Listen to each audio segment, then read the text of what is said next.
आज के जो जनरेशन है वो काफी डिस्टर्ब रहती है, कैरियर को लेके काफी कंफ्यूज रहती है। कभी सोचती है अरे ये करने से मेरा काम होगा कि नहीं, ये मैं करूं कि नहीं। कभी बोलता है कि मैं डॉक्टर बन जाऊं, कभी बोलता है मैं लॉयर बन जाऊं, कभी बोला कि मैं नेता बन जाऊं, और कभी बोलता है कि मैं व्यापारी बन जाऊं। तो पल पल में डिसीजन चेंज। इसका मेन कारण क्या है जानते हैं? इसका मेन कारण है मेहनत।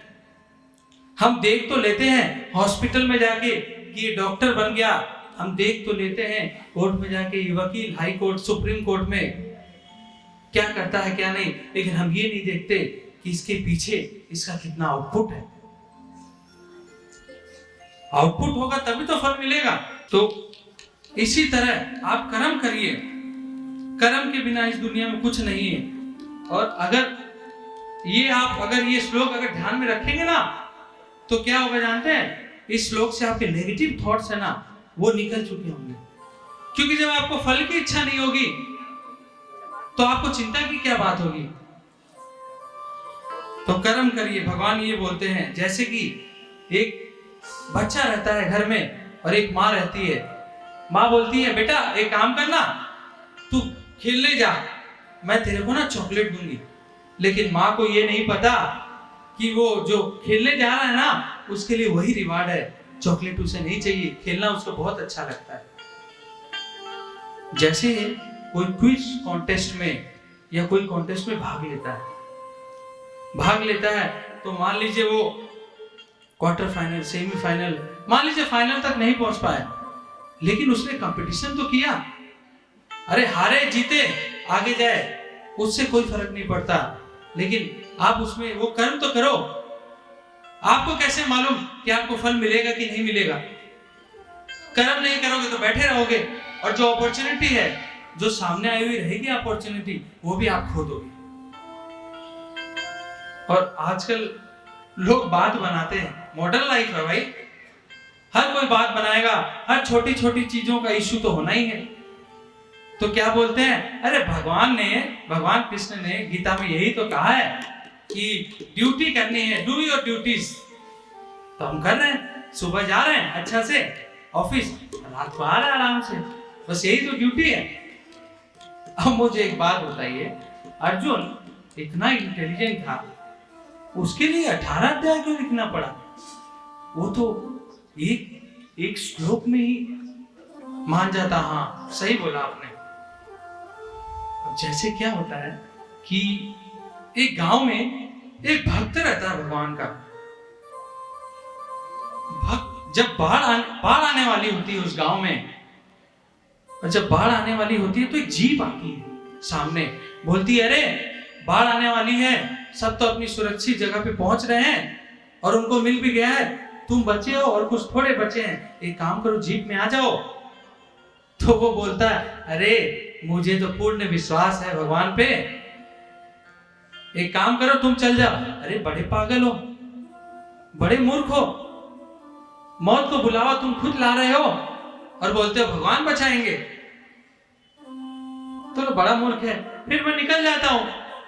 तो बोले ठीक है निकल जाओ, चला जाता है। धीरे धीरे क्या होता है कि बाढ़ और तेज होती चली जाती है। फिर वो क्या करता है, एक तल्ले पे चला जाता है।